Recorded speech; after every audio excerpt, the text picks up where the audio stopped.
ઓમ શ્રી ગણેશાય નમઃ. જય શ્રી કૃષ્ણ મિત્રો.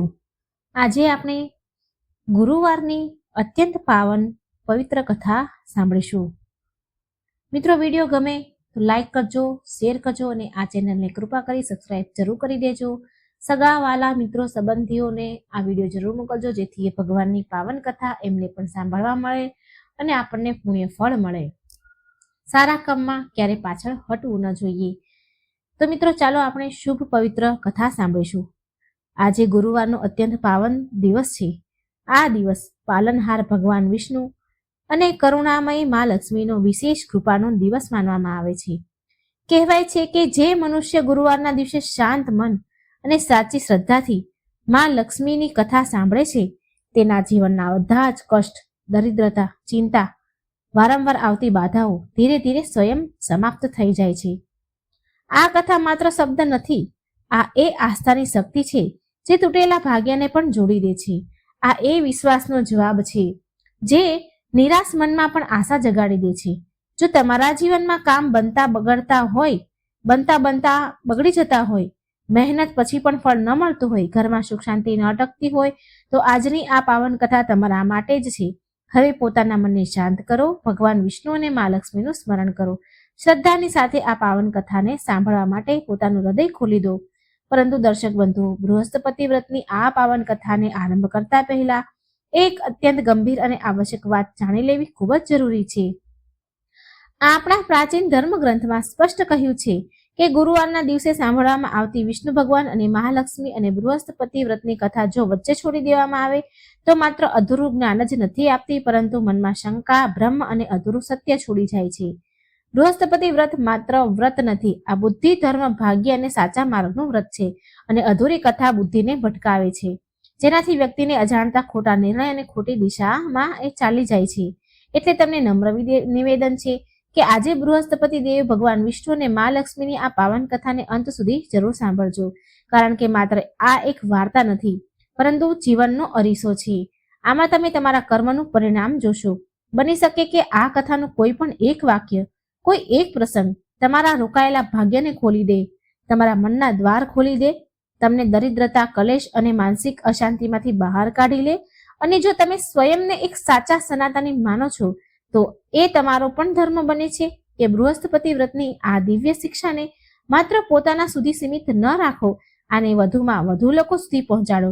એટલે કે આ વિડીયોને લાઈક કરો, પોતાના મિત્રો અને પરિવાર સાથે શેર કરો અને અમારી આ ચેનલને સબસ્ક્રાઇબ જરૂર કરી દેજો, જેથી બૃહસ્પતિ દેવ, ભગવાન વિષ્ણુની, મહાલક્ષ્મીની કૃપા સદા તમારા પર રહે.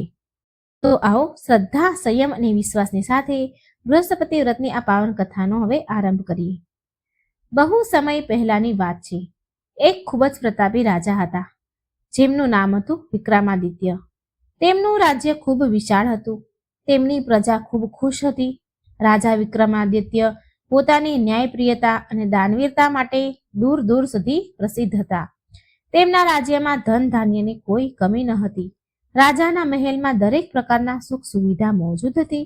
તેમની પત્ની રાણી દેવ્યાની પણ ખૂબ જ ધાર્મિક અને સુશીલ હતી. બંને પતિ પત્ની મળીને રાજ્યનું પાલન પોષણ પોતાના સંતાનની જેમ કરતા હતા. પરંતુ કહેવાય છે ને કે માણસ પાસે બધું જ હોવા છતાં કોઈને કોઈ એક દુઃખ એવું હોય છે જે તેને અંદર ને અંદર કોતરી ખાય છે. રાજા વિક્રમાદિત્ય અને રાણી દેવ્યાનીના જીવનમાં પણ એક ખૂબ મોટો અભાવ હતો. તેમને કોઈ પુત્ર ન હતો. એવું ન હતું કે તેમને કોઈ સંતાન ન હતી. તેમના ઘરે એક પછી એક 5 પુત્રીનો જન્મ થયો હતો. 5 રાજકુમારીઓ ખૂબ જ સુંદર અને ગુણવાન પણ હતી. રાજા અને રાણી તેમને ખૂબ પ્રેમ પણ કરતા હતા. પરંતુ રાજાના મનમાં હંમેશા એક જ ચિંતા રહેતી હતી કે તેમના પછી આ વિશાળ રાજ્યને કોણ સંભાળશે, કોણ તેમનો વંશ આગળ વધારશે. રાજા વિક્રમાદિત્ય ઘણી વાર આ જ વિચારમાં ડૂબેલા રહેતા. જ્યારે પણ તેઓ પોતાના દરબારમાં બેસે તો તેમને પોતાના ખાલી સિંહાસનની ચિંતા સતાવવા લાગતી. જ્યારે તેઓ મહેલમાં પોતાની દીકરીઓને રમતી જુએ તો તેમને ખુશી તો થતી, પણ સાથે જ મનમાં એક કસક પણ ઉઠતી હતી કે કાશ તેમને એક ભાઈ હોત જે તેમની રક્ષા કરી શકત અને આ રાજ્યનો ભાર ઉઠાવી શકત. રાણી દેવ્યાની રાજાની આ ઉદાસીને સારી રીતે સમજતી હતી. તે પણ ભગવાન વિષ્ણુની ખૂબ મોટી ભક્ત હતી. તે રાત દિવસ પૂજા પાઠ કરતી, દાન પુણ્ય કરતી, માત્ર એ જ કામના સાથે, એ જ ઈચ્છા સાથે કે તેમના ઘરે એક પુત્રનો જન્મ થાય. ધીરે ધીરે સમય વીત્યો. રાજા વિક્રમાદિત્યની ચિંતા હતાશમાં બદલી. તેમનું હવે રાજકાજમાં પણ મન ન લાગે. તેઓ ઘણીવાર એકલા પોતાના કક્ષમાં બેસતા અથવા તો શિકારના બહાને જંગલમાં ચાલ્યા જતા, જેથી પોતાના મનની શાંતિ શોધી શકે. પ્રજા પણ રાજાના દુઃખથી દુઃખી હતી. દરેક પ્રજા, દરેક વ્યક્તિ રાજ્યની એ જ પ્રાર્થના કરતું હતું કે રાજાને એક વારસદાર મળી જાય. ઘણીવાર રાજાએ મોટા મોટા ઋષિઓ અને મુનિઓને બોલાવીને યજ્ઞ અનુષ્ઠાન પણ કર્યા, પરંતુ તેનું કોઈ ફળ ન મળ્યું. જાણે ભાગ્યએ તેમનાથી મોઢું જ ફેરવી લીધું હોય. એક દિવસ રાજા વિક્રમાદિત્ય પોતાના કક્ષમાં ખૂબ જ ઉદાસ હતા. રાણી દેવ્યાની તેમની પાસે આવી, ખૂબ સ્નેહથી તેના ખભા પર હાથ મૂક્યો અને બોલી, મહારાજ, તમે આ રીતે નિરાશ કેમ થાવ છો? ઈશ્વરના ઘરે દેર છે, અંધેર નહીં. આપણે આપણી ભક્તિ પર પૂરો ભરોસો રાખવો જોઈએ. ભગવાન વિષ્ણુ આપણી પોકાર જરૂર સાંભળશે. રાજાએ ઊંડો શ્વાસ લીધો અને બોલ્યા, રાણી, હું પણ એ જ ઈચ્છું છું કે મારો વિશ્વાસ જળવાઈ રહે, પરંતુ હવે મારી ઉંમર ઢળી રહી છે. જો મને સમય રહેતા પુત્ર નહીં મળે તો મારા ગયા પછી આ રાજ્યનું શું થશે? મારી પુત્રીઓનું શું થશે? આ ચિંતા મને સુવા નથી દેતી. એ જ રાત્રે રાજા વિક્રમાદિત્યને સપનામાં એક દિવ્ય વાણી સંભળાઈ. સપનામાં એમણે જોયું કે એક ખૂબ જ તેજસ્વી સાધુ તેમને કહી રહ્યા છે, રાજન, તું તારા પૂર્વજન્મના કર્મના કારણે પુત્ર સુખથી વંચિત છે, પરંતુ ભગવાન વિષ્ણુ ખૂબ જ દયાળુ છે. જો તું સાચા મનથી તેમના શરણે જઈશ તો તારી મનોકામના અવશ્ય પૂર્ણ થશે. સાધુએ આગળ કહ્યું, તારા ભાગ્યમાં પુત્ર સુખ છે, પરંતુ તે એક વિશેષ વિધિથી જ પ્રાપ્ત થશે. તારે તારી પ્રજામાંથી કોઈ એક એવી વ્યક્તિને શોધવી પડશે જે ભગવાન વિષ્ણુનો પરમ ભક્ત હોય, ભલે તે કોઈ પણ કુળ કે જાતિનો કેમ ન હોય. તેના પુણ્યના પ્રતાપથી જ તને પુત્ર રત્નની પ્રાપ્તિ થશે. સવારે જ્યારે રાજાની આંખ ખુલી, એમનું સપનું એકદમ સાચું લાગ્યું. તેમના મનમાં એક નવી આશાનું કિરણ જાગ્યું. તેમણે તરત રાણી દેવ્યાનીને પોતાના સ્વપ્નની વાત કહી. રાણી આ સાંભળી ખૂબ ખુશ થઈ. મહારાજ, આ અવશ્ય જ ભગવાનનો સંકેત છે. આપણે તે ભક્તને શોધવો જોઈએ. રાજાએ તે જ દિવસે પોતાના રાજ્યના જ્યોતિષોને અને વિદ્વાનોને બોલાવ્યા, સલાહ લીધી. વિદ્વાનોએ પણ રાજાની વાતનું સમર્થન કર્યું અને કહ્યું, રાજન, ક્યારેક ક્યારેક ભગવાન પોતાની લીલા દેખાડવા માટે આપણને વિચિત્ર રસ્તાઓ બતાવે છે. રાજાએ નિર્ણય કર્યો કે તે હવે ચૂપ નહીં બેસે. તેમણે પોતાના ગુપ્તચરોને રાજ્યની ચારેય દિશામાં મોકલ્યા અને આદેશ આપ્યો, તપાસ કરો કે રાજ્યમાં એવી કઈ વ્યક્તિ છે જે ભગવાન વિષ્ણુની સૌથી કઠિન ભક્ત છે અને જેના આચરણમાં સાક્ષાત ધર્મ વસે છે. ઘણા દિવસો સુધી ગુપ્તચરો આમ તેમ ભટકતા રહ્યા. અંતે તેમને એક ખૂબ જ સાધારણ વસ્તીમાં એક વૈશ્ય વેપારી પરિવાર વિશે ખબર પડી, પરંતુ આ કોઈ સામાન્ય વેપારી ન હતો. ખબર મળી કે તે વેપારીની એક દીકરી છે જે ભગવાન વિષ્ણુની અનન્ય ભક્ત છે, અને તે બીજું કોઈ નહીં પરંતુ એક વેશ્યાનું જીવન જીવવા માટે મજબૂર એક મહિલા હતી, પરંતુ તેનું મન ગંગા જેવું પવિત્ર હતું. આ વાત જ્યારે રાજાના કાન સુધી પહોંચી તો તેઓ ચોંકી ગયા. એમણે વિચાર્યું કે એક વેશ્યા ને ભગવાનની આટલી મોટી ભક્ત, આ કેવી રીતે સંભવ છે? સમાજ જેને સારી નજરથી નથી જોતી ત્યાં ભક્તિનું આવું રૂપ? રાજાના મનમાં દંડ ચાલવા લાગ્યું. શું તેમણે ત્યાં જવું જોઈએ? શું એક રાજાને ત્યાં જવું શોભે? પરંતુ પુત્ર પ્રાપ્તિની ચાહત અને સ્વપ્નમાં મળેલા આદેશ વિશે જાણી તેમને વિવશ થઈ ગયા. રાજાને એ સપનાએ વિવશ કરી દીધું. રાજાએ વિચાર્યું કે ભગવાન તો ભાવનાના ભૂખ્યા હોય છે. તેઓ એ નથી જોતા કે ભક્ત મહેલમાં રહે છે કે ઝૂંપડીમાં.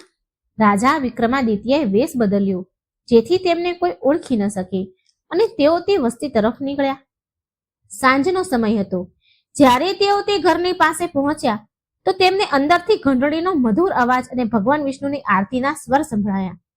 રાજા ત્યાં જ દ્વાર પર થંભી ગયા. આટલો મધુર અને ભાવપૂર્ણ અવાજ તેમણે પહેલા ક્યારેય નહોતો સાંભળ્યો. એવું લાગી રહ્યું હતું જાણે સાક્ષાત સરસ્વતી ત્યાં બિરાજમાન હોય. રાજાએ ત્યાં બહાર ઊભા રહીને પૂરી આરતી સાંભળી. આરતી સમાપ્ત થયા પછી રાજાએ દરવાજો ખખડાવ્યો. દરવાજો ખુલ્યો અને સામે એક સૌમ્ય અને તેજવાન કન્યા ઊભી હતી. તેના ચહેરા પર એક અલગ જ આભા હતી. તેણે રાજાને સાધારણ વેશભૂષામાં જોઈને મોટા આદરથી પ્રણામ કર્યા. સાધારણ વેશભૂષામાં હતા તો પણ એને આદર સન્માનથી પ્રણામ કર્યા અને પૂછ્યું, કહો ભદ્ર પુરુષ, તમે કોણ છો અને હું તમારી શું સેવા કરી શકું છું? રાજા તેની વિનમ્રતા જોઈને મોહિત થઈ ગયા. તેમણે પોતાનો પરિચય એક યાત્રીના રૂપમાં આપ્યો અને કહ્યું, તેઓ ખૂબ દૂરથી આવ્યા છે અને રાત વિતાવવા માટે થોડી જગ્યા ઈચ્છે છે. તે કન્યાએ, જેનું નામ સુશીલા હતું, તેમને સન્માન અને આદર સાથે બોલાવ્યા. ઘરની અંદરનું વાતાવરણ ખૂબ પવિત્ર હતું. દરેક તરફ ભગવાન વિષ્ણુની મૂર્તિ અને ચિત્ર લાગેલા હતા, બધી જ જગ્યા પર. રાજાએ જોયું કે સુશીલાએ પોતાના ઘરને કોઈ મંદિરથી ઓછું નથી સજાવ્યું. રાજાએ વાતમાં સુશીલાને પૂછ્યું, દીકરી, તું આટલી નાની ઉંમરમાં ભગવાનની આટલી ભક્તિ કેવી રીતે કરે છે? સુશીલા હસતા હસતા બોલી, આ જીવનનો તો પ્રભુનું જ આપેલું છે. આ જીવન તો પ્રભુનું જ આપેલું છે. સુખ હોય કે દુઃખ, બધું એમની જ દેન છે. હું તો બસ તેમનું નામ લઈને મારું જીવન કાપી રહી છું. રાજાને સુશીલાની વાતમાં એક ઊંડું જ્ઞાન અને વૈરાગ્ય દેખાયું. રાજા સમજી ગયા કે આ જ એ ભક્ત છે જેના વિશે સપનામાં સંકેત મળ્યો હતો મને. પરંતુ રાજાના મનમાં હજુ પણ એક સંશય હતો. તેમણે વિચાર્યું કે આની પરીક્ષા લઈશ, જોઈશ કે આની ભક્તિ કેટલી સાચી છે. રાજાએ ત્યાં ઘણા દિવસો વિતાવવાનો નિર્ણય કર્યો. આ દિવસોમાં રાજાએ જોયું કે સુશીલાનું જીવન કેટલું કઠિન હતું, છતાં પણ તેના મુખ પર ક્યારેય ચિંતા ન હતી, એક સિકંજ પણ દેખાતી ન હતી. તે દિવસભર કામ કરતી અને જે પણ સમય મળતો ભગવાનના ભજનમાં લાગી રહેતી. એક દિવસ મોકો જોઈને રાજાએ સુશીલાને કહ્યું, દીકરી, હું તારી પાસે કંઈક માંગવા ઈચ્છું છું. સુશીલા બોલી, માંગો. મારી પાસે જે પણ છે હું તમારી સેવામાં હાજર કરી દઈશ. ત્યારે રાજાએ પોતાના અસલ સ્વરૂપમાં આવવાનો નિર્ણય લીધો.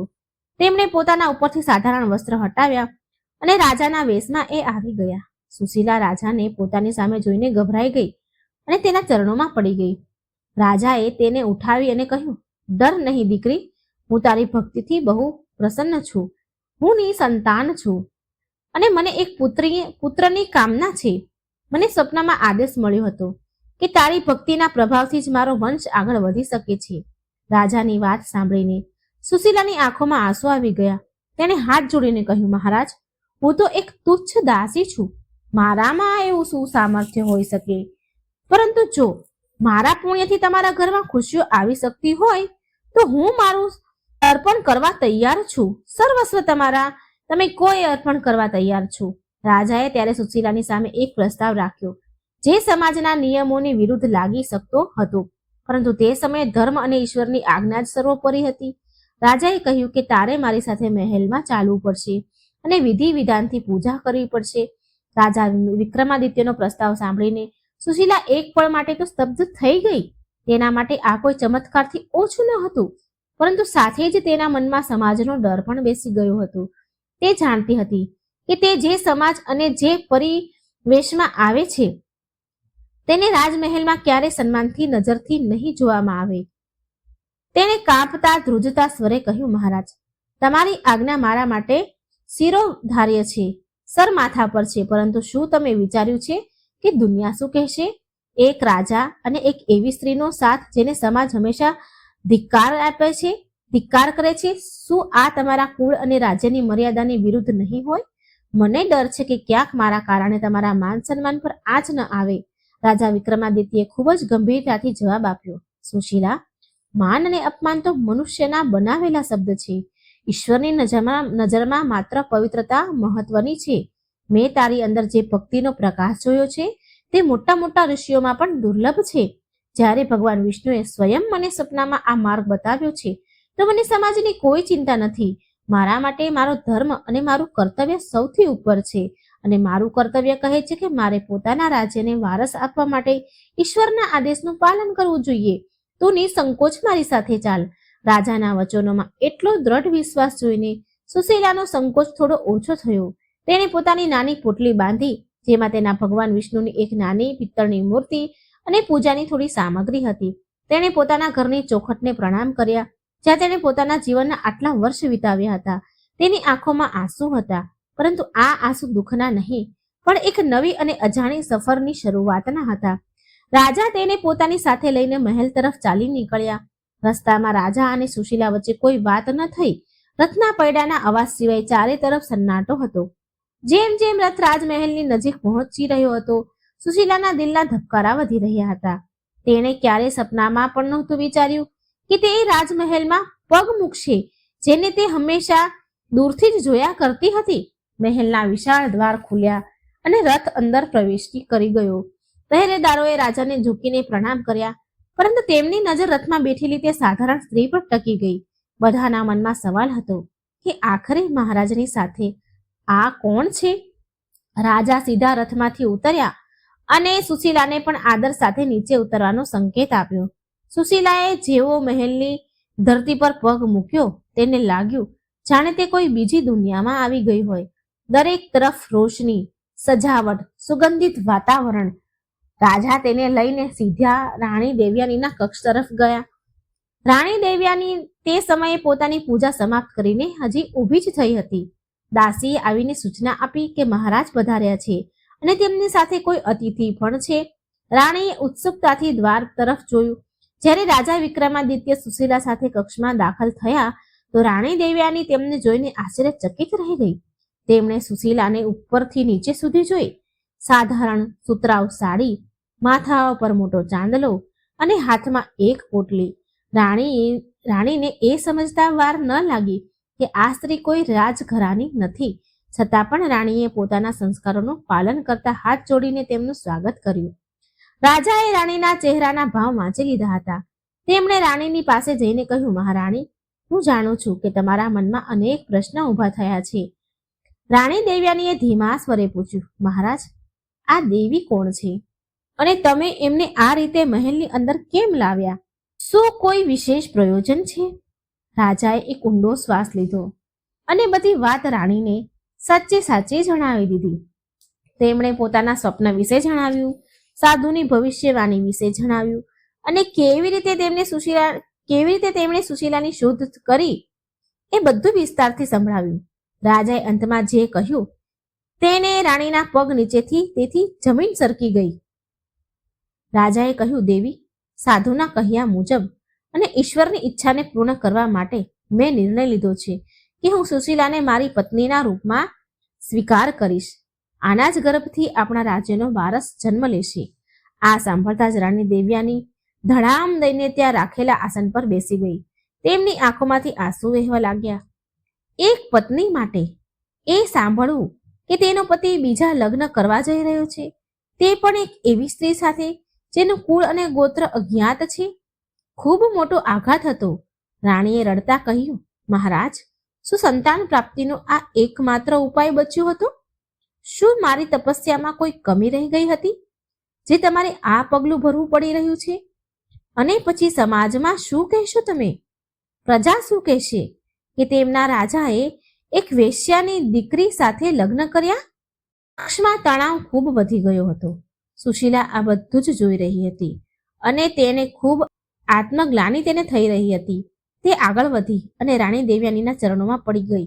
તેને રાણીના પગ પકડી લીધા અને રડતા રડતા બોલી, મહારાણી, મને ક્ષમા કરી દો. હું તમારી અને મહારાજની વચ્ચે દિવાલ બનવા નથી આવી. હું તો માત્ર પ્રભુની દાસી છું. જો મારી ઉપસ્થિતિથી તમને થોડું પણ કષ્ટ છે તો હું અત્યારે જ આ જ ક્ષણે અહીંથી ચાલી જઈશ. હું નથી ઈચ્છતી કે મારા લીધે તમારા સુખી જીવનમાં કોઈ ઝેર ઘોળાય. સુશીલાનું આ સમર્પણ અને તેની વિનમ્રતા જોઈને રાણી દેવયાનીનું દિલ પીગળી ગયું. તેમણે સુશીલાને ઉઠાવીને પોતાના ગળે લગાવી લીધી. રાણીએ મહેસૂસ કર્યું કે આ સ્ત્રીના સ્પર્શમાં એક અજીબ પવિત્રતા છે. રાણીએ પોતાના આંસુ લૂછ્યા અને કહ્યું, નહીં બહેન, આમાં તારો કોઈ દોષ નથી. જો ભગવાન વિષ્ણુની આ જ ઈચ્છા છે તો આપણે મનુષ્ય કોણ છીએ તેને ટાળવા વાળા? હું પણ ઈચ્છું છું કે આ રાજ્યને એક વારસદાર મળે, ભલે તે કોઈના પણ માધ્યમથી આવે. રાણીએ રાજા તરફ જોયું અને પોતાની મુખ સંમતિ આપી. રાજા વિક્રમાદિત્યનું મન આ જોઈને ભરાઈ આવ્યું. તેમણે બંનેના માથા પર હાથ રાખ્યો. પરંતુ અસલી પરીક્ષા તો હવે શરૂ થવાની હતી. મહેલની દિવાલોને પણ કાન હોય છે. આ વાત જંગલની આગની જેમ પૂરા મહેલમાં અને પછી નગરમાં ફેલાઈ ગઈ કે રાજા એક એવી સ્ત્રી સાથે લગ્ન કરવા જઈ રહ્યા છે જે કુલીન નથી. રાજ્યના મહામંત્રી અને રાજપુરોહિત તરત રાજા પાસે દોડી આવ્યા. તેમના ચહેરા પર ક્રોધ અને ચિંતા સ્પષ્ટ દેખાઈ રહી હતી. રાજપુરોહિતોએ કડક શબ્દમાં કહ્યું, મહારાજ, અનર્થ થઈ જશે. ધર્મશાસ્ત્ર આની અનુમતિ નથી આપતું. એક રાજાના લગ્ન માત્ર ક્ષત્રિય કે ઉચ્ચ કુળની કન્યા સાથે જ થઈ શકે છે. જો તમે આ સ્ત્રી સાથે લગ્ન કર્યા તો ધર્મ ભ્રષ્ટ થઈ જશે, દેવતાઓ નારાજ થઈ જશે અને રાજ્ય પર વિપત્તિઓ આવી પડશે. મહામંત્રીએ પણ સૂરમાં સૂર મિલાવ્યો. મહારાજ, પ્રજા વિદ્રોહ કરી શકે છે. અમે તમારા શુભચિંતક છીએ એટલે તમને રોકી રહ્યા છીએ. આ લગ્નને રોકી લો. રાજા વિક્રમાદિત્ય ધર્મ સંકટમાં ફસાઈ ગયા. એક તરફ ભગવાનનો આદેશ હતો, બીજી તરફ રાજધર્મ અને સમાજની મર્યાદા. પરંતુ રાજા જાણતા હતા કે સુશીલા કોઈ સાધારણ સ્ત્રી નથી. તેમણે રાજપુરોહિતને કહ્યું, તમે લોકો માત્ર બહારનું આવરણ જોઈ રહ્યા છો, પરંતુ મેં તેની આત્માની શુદ્ધતા જોઈ છે. જેના પર ભગવાન વિષ્ણુની કૃપા હોય તે ક્યારેય અપવિત્ર નથી હોઈ શકતા. પરંતુ પુરોહિત માનવા તૈયાર જ ન હતા. તેમણે શરત રાખી દીધી કે જો આ વિવાહ થયા તો તેઓ રાજ દરબારમાં ત્યાગ કરશે. માહોલ ખૂબ તણાવપૂર્વક ગંભીર થઈ ગયું. ત્યારે જ સુશીલાએ આગળ વધીને કંઈક એવું કહ્યું જેને બધાને બોલતી બંધ કરી દીધી. સુશીલાએ કહ્યું, હે વિદ્વાન બ્રાહ્મણો, તમે શાસ્ત્રના જ્ઞાતા છો. શું શાસ્ત્ર એ નથી કહેતા કે ભક્તિથી વધીને કોઈ જાતિ નથી હોતી? શું સબરીના એઠાબોર ભગવાન રામે નહોતા ખાધા? જો ભગવાન ભેદ નથી કરતા તો આપણે કોણ હોઈએ ભેદ કરવા વાળા? છતાં પણ જો તમે મારી પવિત્રતા પર સંદેહ કરો છો તો હું અગ્નિ પરીક્ષા આપવા તૈયાર છું. સુશીલાના ચહેરા પર એવું જ તેજ હતું કે રાજ પુરોહિત પણ એક પળ માટે સહમી ગયા. અંતઃ રાજાએ પોતાનો નિર્ણય સંભળાવી દીધો. તેમણે કહ્યું, વિવાહ તો થશે અને આજ શુભ મુહૂર્તમાં થશે. જેને રાજ્ય છોડીને જવું હોય તે જઈ શકે છે, પરંતુ હું ઈશ્વરના સંકેતના અવહેલના નહીં કરી શકું. રાજાની દ્રઢતા આગળ બધાએ ઝૂકવું પડ્યું. તે જ રાત્રે મહેલના એક નાના મંદિરમાં વગર કોઈ મોટા શોર વકોર રાજા વિક્રમાદિત્ય અને સુશીલાના લગ્ન સંપન્ન થયા. રાણી દેવયાનીએ સ્વયં મોટા મનથી સુશીલાનો શણગાર કર્યો અને તેણે મંડપ સુધી લાવી. લગ્ન સંપન્ન થયા પછી સુશીલાએ રાજા અને રાણીને કહ્યું, હવે આપણે ભગવાન વિષ્ણુને પ્રસન્ન કરવા માટે એ વ્રત શરૂ કરવું પડશે જેનો પ્રતાપ ત્રણેય લોકમાં પ્રસિદ્ધ છે. આપણે આવતા ગુરુવારથી બૃહસ્પતિ દેવનું વ્રત આરંભ કરવું પડશે. માત્ર વિવાહ માત્રથી સંતાન પ્રાપ્ત નહીં થાય. આપણે તે વિધિનું પાલન કરવું પડશે જે સાધુ બાબાએ બતાવી હતી. સુશીલાએ જણાવ્યું કે બૃહસ્પતિવારનું વ્રત ખૂબ જ ચમત્કારી હોય છે. આ દિવસે પીળા વસ્ત્ર પહેરવા જોઈએ, પીળા ફૂલોથી ભગવાન વિષ્ણુની પૂજા કરવી જોઈએ અને ચણાની દાળ અને ગોળનો ભોગ લગાવવો જોઈએ. સૌથી મહત્વપૂર્ણ વાત આ હતી કે આ દિવસે કેળાના ઝાડની પૂજા કરવામાં આવે છે, કારણ કે તેમાં સાક્ષાત ભગવાન વિષ્ણુનો વાસ મનાય છે. સુશીલાની વાત સાંભળી રાણી દેવયાની અને રાજા વિક્રમાદિત્યના મનમાં શ્રદ્ધાની લહેર દોડી. તેમણે નક્કી કર્યું તેઓ પૂરી નિષ્ઠા સાથે આ વ્રત કરશે. પરંતુ શું બધું એટલું સરળ રહેવાનું હતું? વિવાહ તો થઈ ગયા, પરંતુ મહેલની અંદર અને બહાર હજુ પણ ષડયંત્ર રચાઈ રહ્યા હતા. અમુક ઈર્ષાળુ દાસીઓ અને મંત્રી સુશીલાને નીચું દેખાડવાનો મોકો શોધી રહ્યા હતા. તેમને લાગી રહ્યું હતું કે આ સ્ત્રી જાદુ ટોના કરીને રાજાને પોતાના વશમાં કરી રહી છે. સુશીલા માટે અસલી સંઘર્ષ તો હવે શરૂ થવાનો હતો. તેણે ન માત્ર એક વારસને જન્મ આપવાનો હતો, પરંતુ પોતાની પવિત્રતા અને ભક્તિને પણ આ કઠોર સમાજની સામે સિદ્ધ કરવાની હતી. ગુરુવારનો દિવસ આવી ચૂક્યો હતો. આ એ દિવસ હતો જ્યારે રાજા વિક્રમાદિત્ય અને તેમનો પરિવાર પહેલી વાર પૂરા વિધિ વિધાન સાથે બૃહસ્પતિ દેવનું વ્રત રાખવાના હતા. સુશીલાએ સવારે બ્રહ્મ મુહૂર્તમાં ઉઠીને સ્નાન કર્યું અને રાણી અને પીળા રંગના વસ્ત્ર ધારણ કર્યા.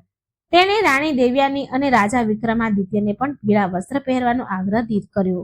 સુશીલાએ જણાવ્યું કે બૃહસ્પતિવારના દિવસે પીળો રંગ ભગવાન વિષ્ણુને અતિ પ્રિય હોય છે અને આ સુખ સમૃદ્ધિનું પ્રતીક છે. મહેલના આંગણામાં એક કેળાનું ઝાડ લગાવવામાં આવ્યું. સુશીલાએ તે જગ્યાને ગાયના ગોબરથી લીપીને પવિત્ર કરી દીધું. તેણે પૂજાની થાળી સજાવી, જેમાં ચણાની દાળ, ગોળ, પીળું ચંદન, પીળા ફૂલ અને હળદર હતી. સુશીલાએ બધાને સમજાવ્યું કે આ વ્રતમાં મનની શુદ્ધતા સૌથી વધારે જરૂરી છે. તેણે કહ્યું, આજના દિવસે આપણે કોઈની નિંદા નથી કરવાની, ખોટું નથી બોલવાનું અને મનમાં માત્ર નારાયણનું ધ્યાન ધરવાનું છે. આજના દિવસે ઘરમાં કપડાં ધોવા અને વાળ ધોવા વર્જિત છે, કારણ કે આવું કરવાથી બૃહસ્પતિ દેવ નારાજ થાય છે અને ઘરની લક્ષ્મી ચાલી જાય છે. રાજા અને રાણી સુશીલાને એક વાતને ખૂબ ધ્યાનથી સાંભળી રહ્યા હતા. તેમને એવું લાગી રહ્યું હતું કે જાણે કોઈ ગુરુ તેમને જ્ઞાન આપી રહ્યા છે. ત્રણેય મળીને કેળાના ઝાડના મૂળમાં જળ ચડાવ્યું અને હળદર ચંદનથી પૂજન કર્યું. સુશીલાએ ચણાની દાળ અને ગોળનો ભોગ લગાવ્યો. ત્યારબાદ સુશીલાએ બૃહસ્પતિ દેવની કથા સાંભળવાનું શરૂ કર્યું. તેના અવાજમાં એટલો રસ હતો, એટલી મીઠાશ હતી કે ત્યાં હાજર દરેક વ્યક્તિ મંત્રમુગ્ધ થઈ ગયા. હવાઓ પણ જાણે થંભી ગઈ. પૂજા સમાપ્ત થઈ. બધાએ આરતી કરી અને પ્રસાદ ગ્રહણ કર્યો. રાજાએ અનુભવ કર્યો કે તેના મનમાં જે બેચેની મહિનાઓથી હતી તે આજે અચાનક શાંત થઈ ગઈ છે. એક અજીબ સકારાત્મક ઉર્જા પૂરા મહેલમાં ફેલાઈ ગઈ હતી. પરંતુ જેવો ડર હતો, મહેલના અમુક લોકો આ શાંતિથી ખુશ ન હતા.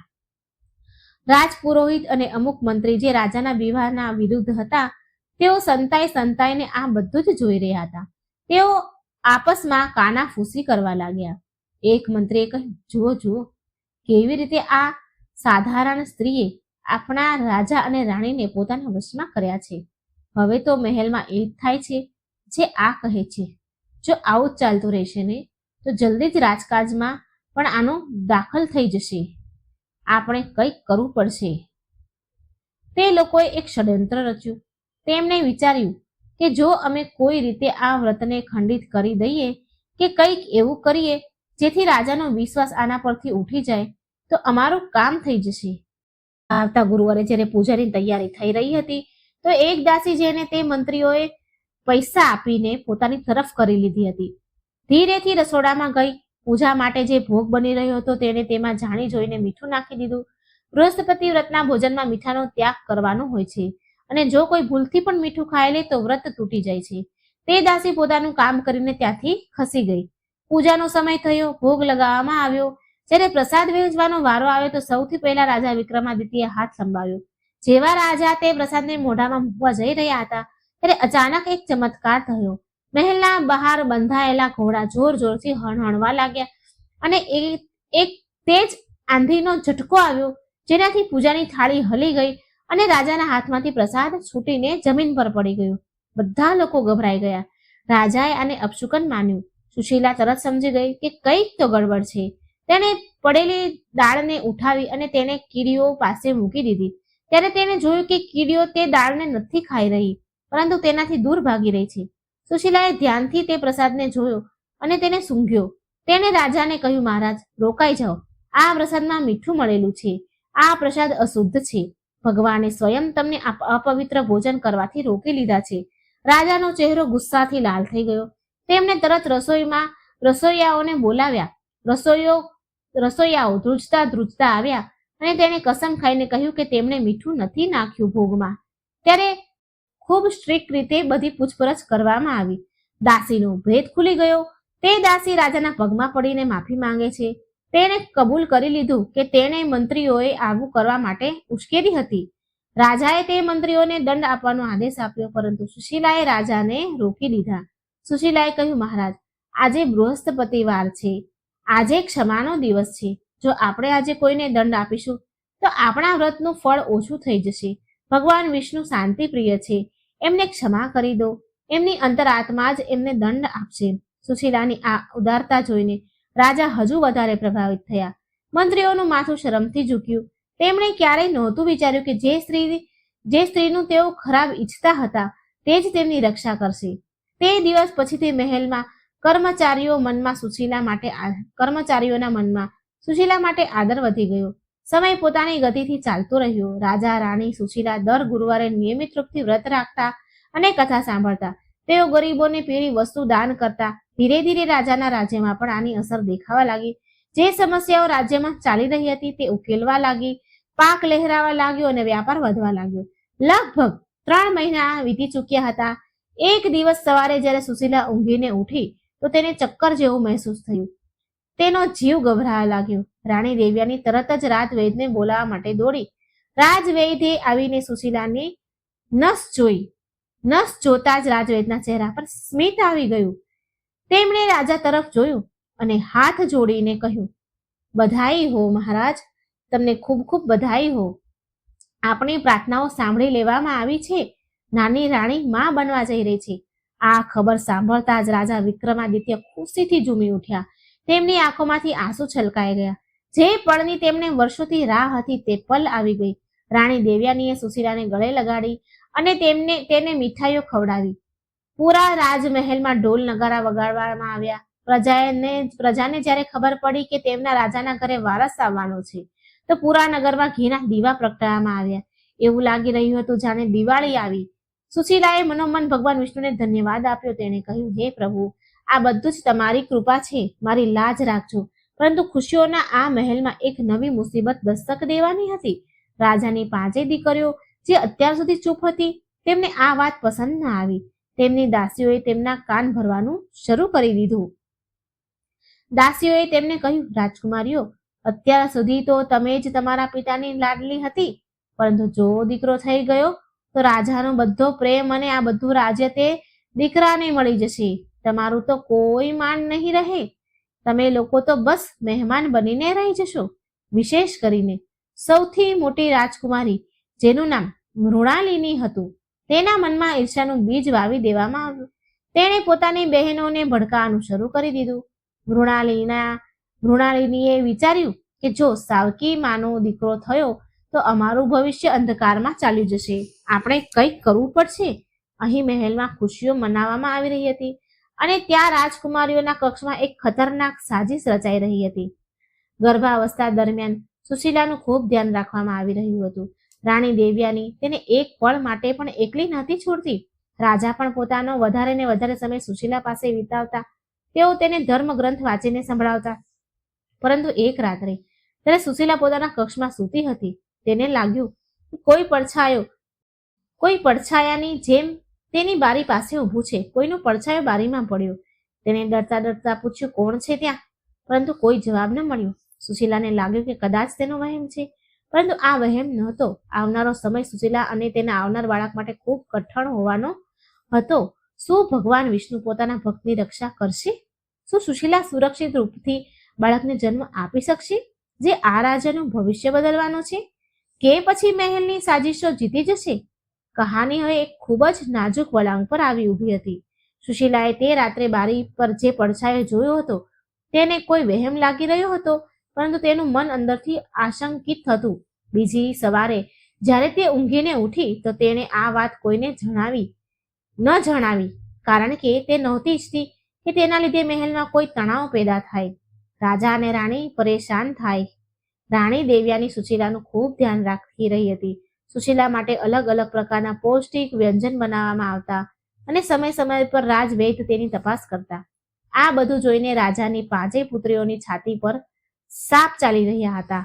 મહેલના એક ખૂણામાં, જ્યાં સામાન્ય રીતે કોઈ આવતું જતું ન હતું, 5 રાજકુમારીઓ ભેગી થઈ જતી. ત્યાં સૌથી મોટી રાજકુમારી મૃણાલિની, એના ચહેરા પર ખૂબ ગુસ્સો રહેતો. ગુસ્સાથી લાલ હતો એનો ચહેરો. તેને પોતાની બહેનોને સંબોધીને કહ્યું, શું તમે બધા જોઈ રહ્યા છો કે મહેલમાં શું થઈ રહ્યું છે? તમે બધા જોઈ રહ્યા છો ને? કાલ સુધી આપણે આ મહેલની રોનક હતા અને આજે પેલી 2 કોડીની ઓરત આગળ પાછળ બધા ફરી રહ્યા છે. પિતાજી તો આપણને ભૂલી જ ગયા. જો તે સુશીલાએ છોકરાને જન્મ આપી દીધો, સમજી લ્યો કે આપણું અસ્તિત્વ જ મટી જશે. આપણે દાસી બનીને રહેવું પડશે. મૃણાલિની વાતોએ બાકી બહેનોને મનમાં પણ આગ લગાવી દીધી. ત્રીજી રાજકુમારે કહ્યું, દીદી, તમે સાચું કહી રહ્યા છો, આપણે કંઈક કરવું પડશે. પરંતુ પિતાજીએ સુશીલાના કક્ષની બહાર કડક પહેરા લગાવ્યા છે. આપણે ત્યાં કઈ રીતે જઈશું? ત્યાં જઈ પણ નથી શકતા. મૃણાલિનીએ કહ્યું.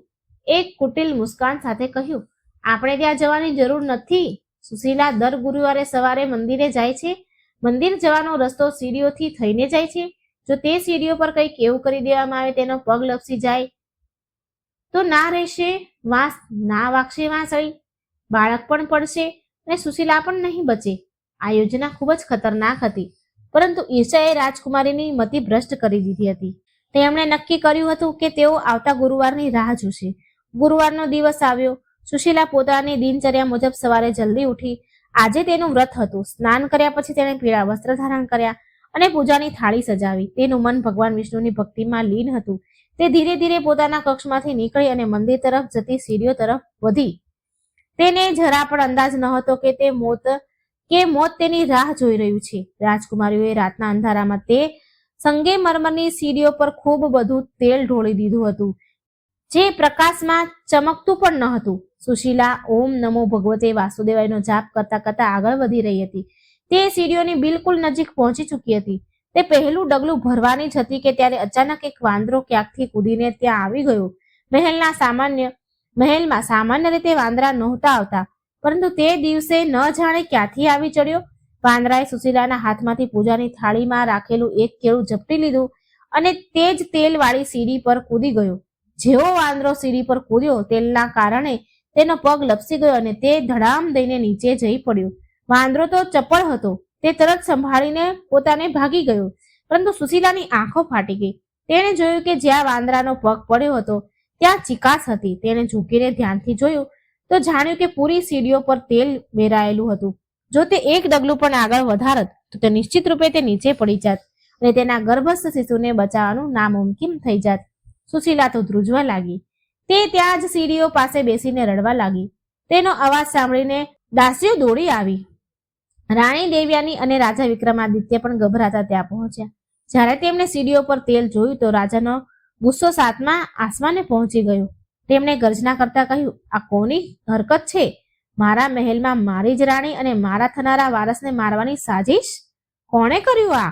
રાજાએ તરત મહેલના બધા નોકરોને બોલાવ્યા. બધાને પૂછપરછ કરવામાં આવી, પરંતુ કોઈને કંઈ ખબર ન પડી. રાજકુમારીઓ પોતાના કક્ષમાં સંતાઈ હતી અને ડરના મારે કાપી રહી હતી. ક્યાંક તેમનો ભેદ ન ખુલી જાય.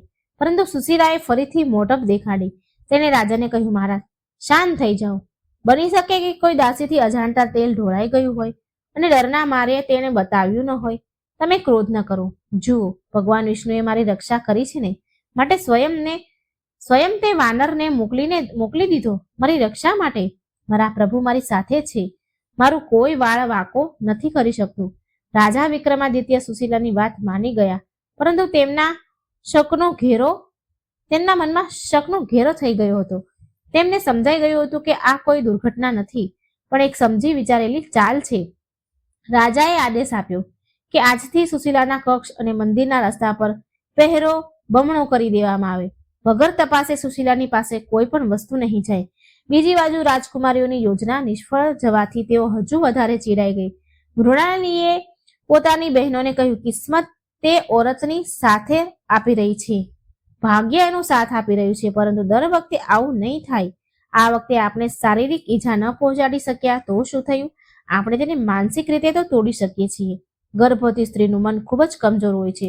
જો આપણે તેને ડરાવી દઈએ તો તેની અસર સીધા બાળક પર પડશે. કદાચ ડરના મારે તેનો ગર્ભપાત થઈ જાય. હવે રાજકુમારીઓ એક નવું ષડયંત્ર રચ્યું. તેમણે તંત્ર મંત્રનો સહારો લેવાનું વિચાર્યું. રાજ્યની બહાર જંગલના એક વૃદ્ધ સ્ત્રી રહેતી હતી, જે કાળા જાદુ માટે બદનામ હતી. મૃણાલિનીએ વેશ બદલીને પોતાની એક ભરોસાપાત્ર દાસીને તે વૃદ્ધ સ્ત્રી પાસે મોકલી. દાસી ત્યાંથી એક ડરામણી ઢીંગલી અને થોડી અજીબ જડીબુટ્ટીઓ લઈને આવી. તે વૃદ્ધ સ્ત્રીએ કહ્યું હતું કે જો આ ઢીંગલી સુશીલાના પલંગની નીચે રાખી દેવામાં આવે તો તેને આખી રાત ભયાનક સપના આવશે. તેને પડછાયા દેખાશે અને ધીરે ધીરે ગાંડી થઈ જશે. સુશીલા આ બધી વાતોથી અજાણ. તે તો બસ પોતાના આવનારા બાળક માટે સપના વણી રહી હતી. એક બપોર જ્યારે સુશીલા અને રાણી દેવ્યાની બગીચામાં ટહેલી રહ્યા હતા, ત્યારે મોકો જોઈને પેલી રાજકુમારીએ મોકલેલી દાસી ધીમેથી સુશીલાના કક્ષમાં પ્રવેશ કરે છે અને અભિમંત્રિત કરેલી ઢીંગલી સુશીલાના પલંગ નીચે છુપાવી દે છે.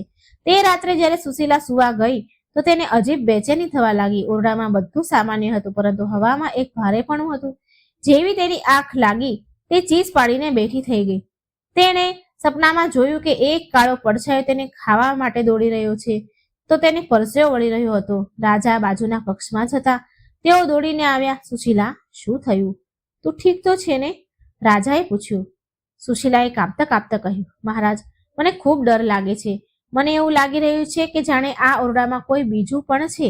રાજાએ પૂરા ઓરડાની તલાશ કરી, પરંતુ તેમને કંઈ ન મળ્યું. તેમણે સુશીલાને સમજાવ્યું કે આ ગર્ભાવસ્થામાં થતા સામાન્ય ખરાબ સપના છે, પરંતુ સુશીલાનું મન માનતું ન હતું. બીજી રાત્રિએ ફરી જ એવું જ થયું, અને પછી તેનાથી આગળની રાત્રિએ પણ સુશીલાની હાલત બગડવા લાગી. તેની આંખોની નીચે કાળા કુંડાળા પડી ગયા. તેને ખાવા પીવાનું છોડી દીધું. રાણી દેવ્યાની ખૂબ જ ચિંતામાં આવી ગયા.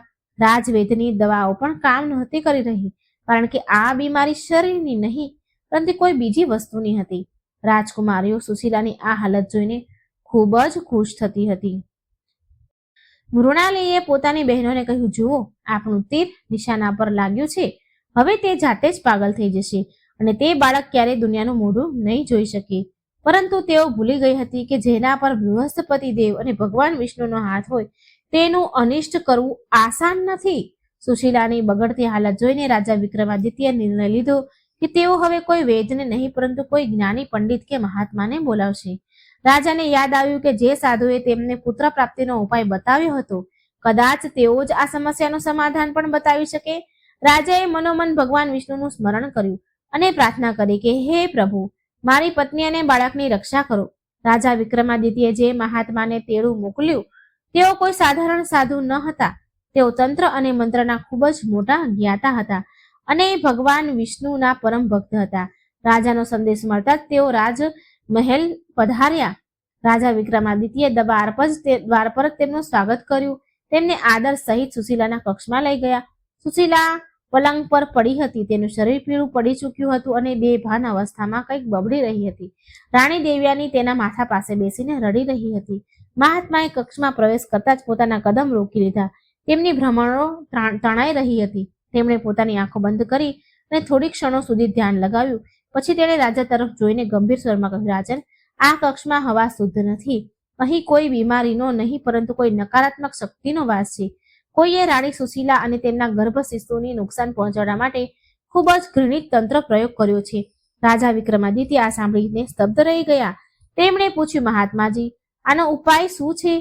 અમે આને કેવી રીતે રોકી શકીએ? મહાત્માએ પોતાના કમંડળમાંથી થોડું જળ કાઢ્યું અને થોડા મંત્રો ભણતા પૂરા કક્ષમાં છાંટી દીધું. પછી તેઓ ધીરે ધીરે ચાલતા સુશીલાના પલંગ પાસે પહોંચ્યા. તેમણે પલંગ તરફ ઇશારો કરતા રાજાને કહ્યું, રાજન, અનર્થનું મૂળ આ પલંગની નીચે છે. આને હટાવો. રાજાએ તરત સેવકોને બોલાવીને પલંગ હટાવ્યો. પલંગ હટાવવાનો આદેશ આપ્યો. જેવો પલંગ હટાવવામાં આવ્યો ત્યાંનો નજારો જોઈને બધા કંપી ઉઠ્યા. ત્યાં ખૂણામાં એક કાળા કપડામાં લપેટેલાઈ એક ડરામણી ઢીંગલી રાખેલી હતી. તેના પર લાલ રંગથી થોડા અજીબ નિશાન બનાવેલા હતા અને તેમાં ઘણી સોયો ખૂંપેલી હતી. આ એ જ ઢીંગલી હતી જે રાજકુમારીની દાસીએ ત્યાં છુપાવી હતી. મહાત્માએ રાજાને તેનો હાથ લગાવવાની ના પાડી. તેમણે પોતાની જોડીમાંથી ચીપિયો કાઢ્યો અને તે ઢીંગલીને ઉપાડી. તેમણે કહ્યું, જુઓ રાજન, આજ છે તે કાળું જાદુ જે રાણીના પ્રાણનો તરસ્યો બનેલો છે. જેમ જેમ આ ઢીંગલીને કષ્ટ આપવામાં આવી રહ્યું હતું, તેમ તેમ રાણી સુશીલાને પીડા થઈ રહી હતી. જો આજે રાત્રે આ ઢીંગલી અહીં રહેતે તો કદાચ કાલનો સૂરજ રાણી ન જોઈ શકત. મહાત્માએ તરત કક્ષની વચ્ચે એક નાનો હવન કુંડ બનાવ્યો. તેમણે તે ઢીંગલીને તે કુંડમાં નાખી અને જોર જોરથી ભગવાન વિષ્ણુના નરસિંહ અવતારના મંત્રનો જાપ કરવા લાગ્યા.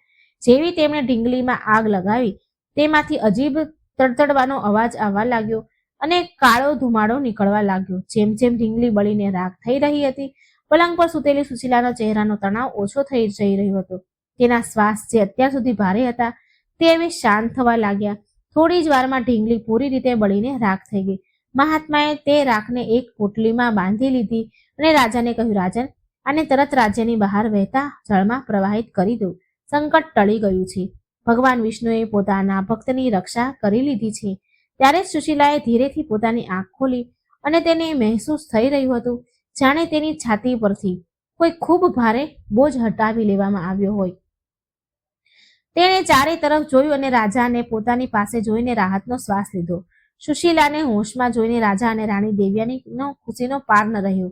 રાજાએ મહાત્માના ચરણ પકડી લીધા અને કહ્યું, મહારાજ, તમે આજે મારા વંશને બચાવી લીધું. હું તમારો ઋણી રહીશ, પરંતુ મને એ જણાવો કે મારા મહેલમાં એવો કયો શત્રુ છુપાયેલો છે જે મારા ઘરનો વિનાશ ઈચ્છે છે. મને તેનું નામ જણાવો, હું તેને મૃત્યુ દંડ આપીશ. મહાત્માએ શાંત ભાવથી કહ્યું, રાજન, ક્રોધ ન કરો. શત્રુ બહારનો નહીં, પરંતુ તમારા પોતાના જ ઘરનો છે. પરંતુ અત્યારે પણ તેનું નામ ઉજાગર કરવાનો સમય નથી આવ્યો. પાપનો ઘડો જ્યારે ભરાઈ જશે તો તેની પોતાની મેળ જ ફૂટશે. અત્યારે તમારે રાણી સુશીલાની સુરક્ષા હજુ કડક કરવી પડશે. તેને નકારાત્મક ઉર્જાથી બચાવવા માટે તેના ગળામાં આ રક્ષા સૂત્ર બાંધી દો. મહાત્માએ એક અભિમંત્રિત દોરો સુશીલાના કાંડા પર બાંધી દીધો. બીજી બાજુ રાજકુમારીઓ પોતાના કક્ષમાં બેસીને એ બધું જાણી રહી હતી. ત્યાં શું થઈ રહ્યું છે? જ્યારે તેમને ખબર પડી કે મહાત્માએ ઢીંગલી શોધી લીધી છે અને તેને સળગાવી દીધી છે તો તેના ડરના માર્યા હાથ પગ થરથર કાંપવા લાગ્યા. મૃણાલીનો ચહેરો પણ પડી ગયો. તે જાણતી હતી કે કાળા જાદુનો નિયમ હોય છે કે જો તે કપાઈ જાય તો તેની ઉલટી અસર કરવાવાળા પણ થઈ શકે છે. તેની ઉલટી અસર પણ થવા લાગે છે. રાજકુમારીઓને હવે ડર સતાવતો હતો, ક્યાંક રાજાને તેમના વિશે ખબર ન પડી જાય. તે રાત્રે મહેલમાં તો શાંતિ થઈ ગઈ, પરંતુ રાજકુમારીઓની ઊંઘ ઉડી ગઈ. મૃણાલિનીએ પોતાની બહેનને કહ્યું, આપણે માંડ માંડ બચ્યા છીએ. જો પિતાજીને ખબર પડી ગઈ હોત કે એ ઢીંગલી આપણે રાખી હતી તો આપણને જીવતા જ દિવાલમાં ચણાવી દેત. આપણે હવે થોડા દિવસો સુધી શાંત રહેવું પડશે. કોઈ પણ એવું કામ નથી જેથી કોઈને શંકા જાય આપણા ઉપર. આવતા અઠવાડિયા સુધી મહેલમાં બધું ઠીક ચાલ્યું. સુશીલા હવે પૂરી રીતે સ્વસ્થ હતી. તે રોજ નિયમિત બૃહસ્પતિ દેવની પૂજા કરતી અને વિષ્ણુ સહસ્ત્ર નામનો પાઠ કરતી. તેનું તેજ દિવસે દિવસે વધતું જઈ રહ્યું હતું. રાજા વિક્રમાદિત્યે મહેલની સુરક્ષા એટલી કડક કરી દીધી હતી કે હવે પરિંદા પણ ત્યાં ફરકી નહોતા શકતા. પરંતુ બુરાઈ એટલી આસાનીથી હાર ક્યાં માને છે? સમય વીત્યો. સુશીલાના પ્રસૂતિનો સમય નજીક આવ્યો. 9 મહિના પૂરા થવાના હતા.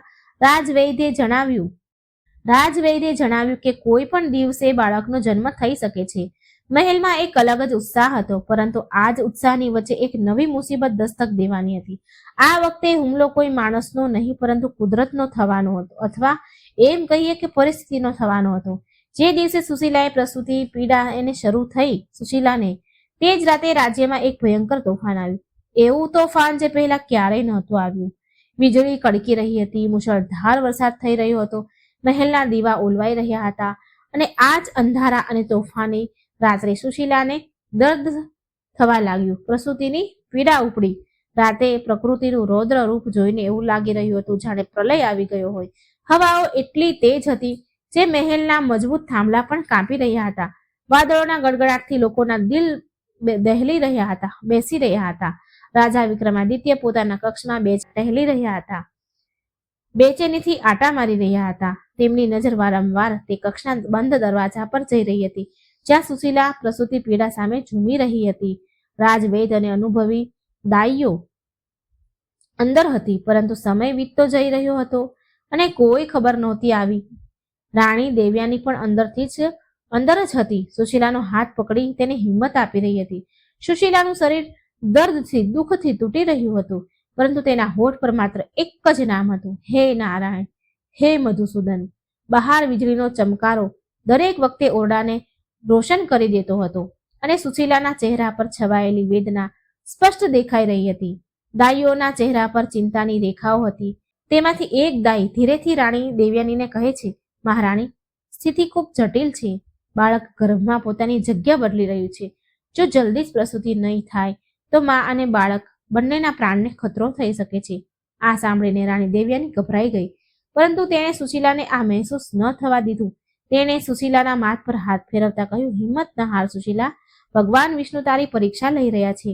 બસ થોડી પળ અને પછી તારા ખોળામાં ખુશીઓ હશે.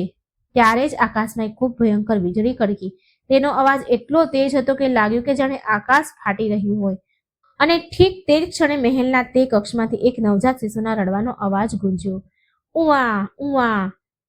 ઉવા ઉવાનો અવાજ તે તોફાની રાત્રે સંગીતની જેમ ગુંજ્યો અને ત્યારે જ એક ચમત્કાર થયો. જેવો બાળકે જન્મ લીધો અને તેની પહેલી કિલકારી ગુંજી, બહાર ચાલી રહેલું ભયંકર તોફાન એક જ પળમાં શાંત થઈ ગયું.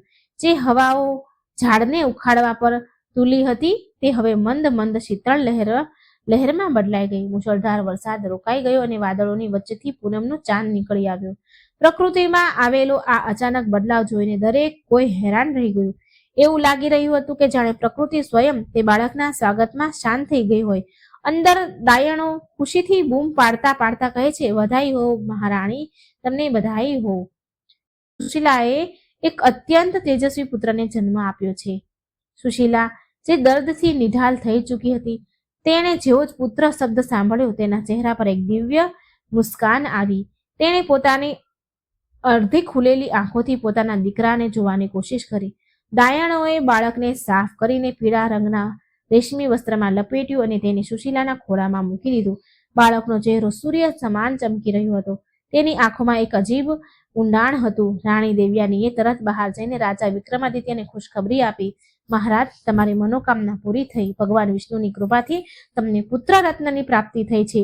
રાજા વિક્રમાદિત્ય આ સાંભળતા જ શુદ્ધ બુદ્ધ ખોઈ બેઠા. તેઓ ખુલ્લા પગે જ દોડતા કક્ષની અંદર આવ્યા. જ્યારે તેમણે સુશીલાના ખોળામાં તે નાનકડા બાળકને જોયું તો તેમની આંખોમાંથી અવિરલ આંસુ ધારા વહેવા લાગી. રાજાએ કાપતા હાથોથી પોતાના દીકરાને ખોળામાં ઉઠાવ્યો. તેમણે જોયું કે બાળકના જમણા પગના તળિયામાં શંખ અને ચક્રના નિશાન બનેલા છે.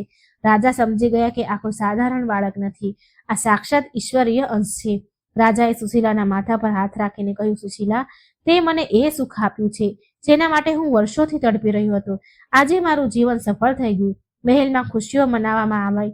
શંખ અને ઘંટડીઓના અવાજથી પૂરું વાતાવરણ ગુંજી ઉઠ્યું. પરંતુ મહેલના એક ભાગમાં હજુ પણ માતમ છવાયેલો હતો. રાજાની પાંચેય પુત્રીઓના કક્ષમાં સન્નાટો હતો. મૃણાલિની બારીમાંથી બહાર જોઈ રહી હતી. મૃણાલી બારીની બહાર જોઈ રહી હતી. તેણે તોફાનને શાંત થતા અને મહેલમાં સળગતા દીવાઓ જોયા. તેની આંખોમાં ઈર્ષાની આગ સળગી. તેની નાની બહેને ડરતા ડરતા પૂછ્યું, દીદી, હવે શું થશે? છોકરો થઈ ગયો. પિતાજી હવે આપણને પૂછશે પણ નહીં. બધું રાજ્ય, બધું ધન તેને જ મળી જશે. મૃણાલિનીએ દાંત પીસતા કહ્યું, અત્યારે તો બસ જન્મ થયો છે, હજુ તેનું નામકરણ બાકી છે, તેનું મોટું થવું બાકી છે. જીવનમાં ઘણી દુર્ઘટનાઓ થાય છે. આપણે હાર નહીં માનીએ. બીજા દિવસે સવાર થતાં જ પૂરા રાજ્યમાં ઉત્સવ શરૂ થયો. રાજાએ ઘોષણા કરાવી દીધી કે તેમના પુત્રના જન્મની ખુશીમાં 7 દિવસ સુધી રાજ્યમાં કોઈ પણ ભૂખ્યું નહીં સૂવે અને ખજાનો ખોલી દીધો. સુશીલા હવે રાજમાતા સન્માનની હકદાર હતી. તેને જે સન્માન મળી રહ્યું હતું તે અદ્ભુત હતું. છઠ્ઠા દિવસે છઠ્ઠીનું પૂજન રાખવામાં આવ્યું. તે દિવસે બાળકને નવડાવી ધોવડાવીને નવા વસ્ત્ર પહેરાવવામાં આવ્યા. વિધિ વિધાનથી પૂજા થઈ. પંડિતોએ બાળકની કુંડળી બનાવી. કુંડળી જોતા જ રાજ જ્યોતિષોના ચહેરા પર આશ્ચર્ય અને ખુશીના ભાવ આવી ગયા. તેમણે રાજાને કહ્યું, મહારાજ, આ બાળક ચક્રવર્તી સમ્રાટ બનશે. આના ગ્રહ નક્ષત્ર બતાવે છે કે આના પર ગુરુદેવ, બૃહસ્પતિ અને ભગવાન વિષ્ણુની વિશેષ કૃપા છે. આનો યશ ચારે દિશાઓમાં ફેલાશે. રાજા જ્યોતિષની વાત સાંભળીને રાજાની છાતી ગર્વથી પહોળી થઈ ગઈ. પરંતુ ત્યારે જ જ્યોતિષે એક ચેતવણી પણ આપી. તેમણે કહ્યું, પરંતુ મહારાજ, કુંડળીમાં એક દોષ પણ છે. આ બાળકના જીવનના શરૂઆતી અમુક વર્ષો ખૂબ જ સંકટપૂર્ણ રહેશે. આના પોતાના જ નજીકના લોકો આના પ્રાણના શત્રુ બનશે. આને આગ અને પાણીથી વિશેષ ખતરો છે. રાજા વિક્રમાદિત્યની ચિંતા ફરીથી જાગી ઉઠી. તેમને તરત જ તે ઘટનાઓની યાદ આવી કે જે સુશીલાના ગર્ભાવસ્થા દરમિયાન ઘટી હતી.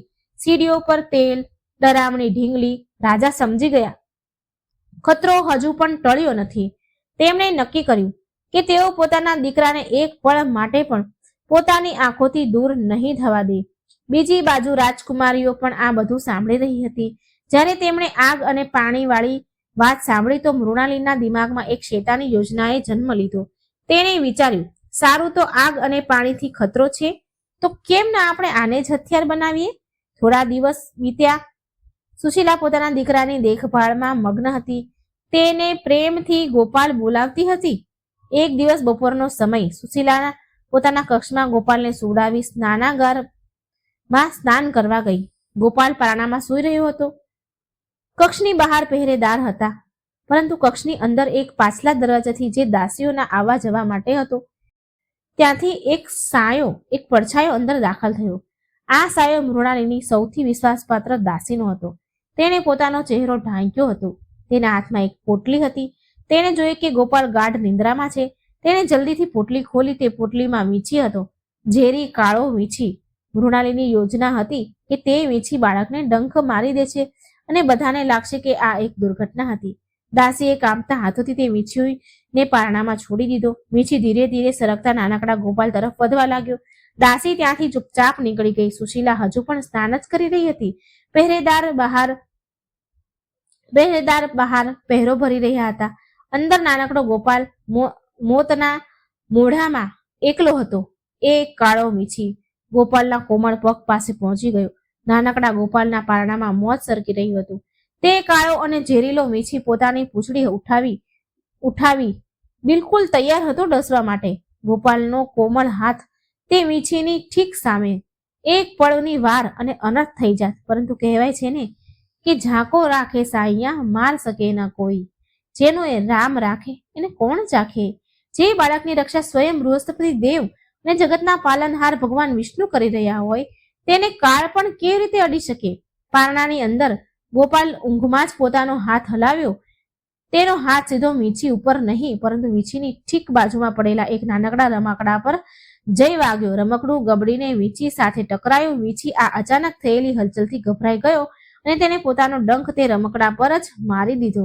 રમકડા સાથે ટકરાઈને વીંછીનું સંતુલન બગડી ગયું અને તે પારણાની કિનારી પરથી લપસતો નીચે જમીન પર પડ્યો. તે જ ક્ષણે સ્નાનગરમાંથી સુશીલાને એક ખૂબ જ અજીબ ગભરામણ મહેસૂસ થઈ. તેનું દિલ જોર જોરથી ધડકવા લાગ્યું. તેને લાગ્યું કે જાણે તેનો દીકરો પોકારી રહ્યો છે. તે ભીના વાળમાં જ પૂરી રીતે તૈયાર થયા વગર દોડતી પોતાના કક્ષ તરફ આવી. જેવો તેણે કક્ષનો દરવાજો ખોલ્યો તેની નજર પેલા પડેલા કાળા વીંછી ઉપર પડી. સુશીલાના મોઢામાંથી એક જોરદાર ચીસ નીકળી. ગોપાલ!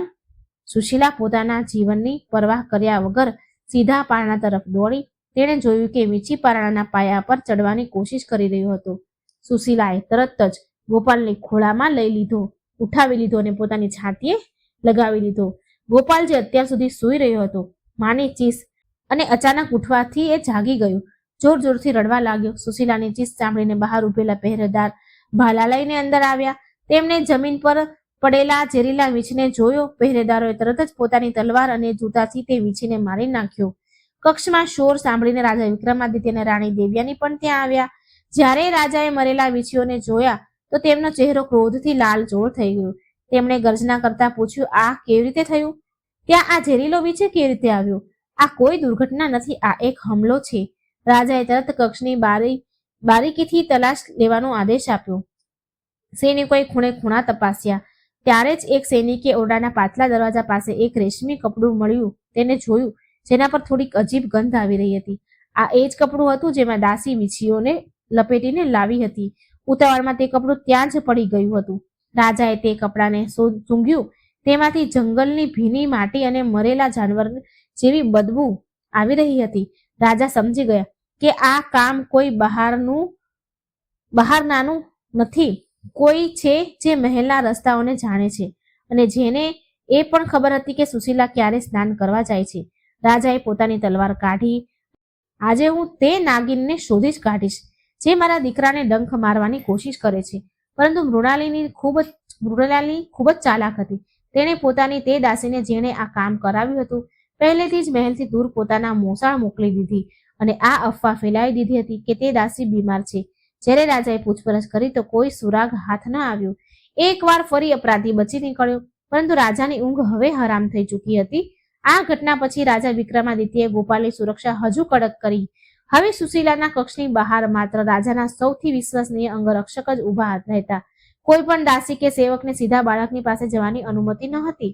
ખાવાનું પણ પહેલા રાજા કે રાણી દેવ્યાની ચાખે, ત્યારબાદ જ સુશીલાને આપવામાં આવે, જેથી દૂધના માધ્યમથી બાળક સુધી ઝેર ન પહોંચે. સમયનું પૈડું ફરતું રહ્યું. ભગવાન વિષ્ણુની કૃપાથી ગોપાલ ધીરે ધીરે મોટો થયો. તે બાળપણથી તે બધી બાધાઓને પાર કરતો ગયો જે તેની સાવકી બહેનો તેને મારવા માટે ઊભી હતી. ક્યારેક તેના રમકડામાં કાચ ભેળવી દેવામાં આવતા, તો ક્યારેક તેના રસ્તામાં કાંટા પાથરી દેવામાં આવતા, પરંતુ દરેક વખતે કોઈને કોઈ ચમત્કાર થતો અને ગોપાલ બચી જતો. ક્યારેક તે કાંટાઓને જોઈને રસ્તો બદલી લેતો, તો ક્યારેક કાચવાળું રમકડું તેના હાથમાં આવતા પહેલા તૂટી જતું. જોત જોતામાં 7 વર્ષ વીતી ગયા. હવે ગોપાલ 7 વર્ષનો એક ખૂબ જ સુંદર બુદ્ધિમાન બાળક બની ચૂક્યો હતો. તેના ચહેરા પર એવું જ તેજ હતું કે જે પણ તેને જોવે બસ જોતું જ રહે. તેણે ગુરુકુળ જવાનું શરૂ કરી દીધું. તે પોતાની ઉંમરના બાળકોથી ક્યાંય વધારે સમજદાર હતો. તેને રામાયણ અને મહાભારતની વાર્તાઓ મોઢે યાદ હતી. સૌથી મોટી વાત, તેનામાં પોતાની માં સુશીલાની જેમ જ ભક્તિના સંસ્કાર હતા. તે દર ગુરુવારે પોતાની માં પાસે બેસીને ભગવાન વિષ્ણુની પૂજા કરતો અને વ્રતની કથા મોટા ચાવથી ઈચ્છાથી સાંભળતો. બીજી બાજુ રાજાની 5 પુત્રીઓ હવે યુવાન થઈ ચૂકી હતી, પરંતુ તેમના મનમાં મેલ અત્યાર સુધી ધોવાયો ન હતો.